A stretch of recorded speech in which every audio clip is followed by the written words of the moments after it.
How can defined careers be used to measure things like ICAP or ECAP or different individual plans? Yes, this is very easy since I'm already on the reports tab. I'm just going to show you very quickly. The other report that would be related to all of that custom work would be the plan report here.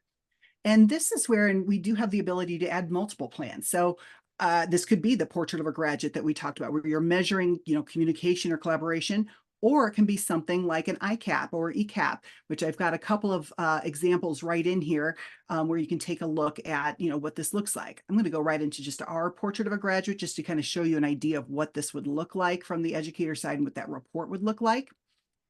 But the idea is that we have a report built into defined careers that students are going through and self-assessing on all of those different metrics and statements within that plan. You can see at a glance where students are with their completion of that plan.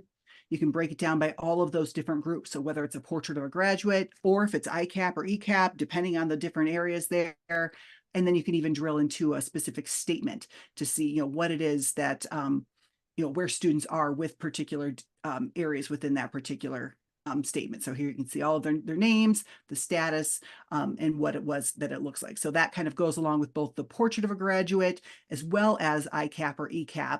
And just from the student side to give you an idea of what that would look like.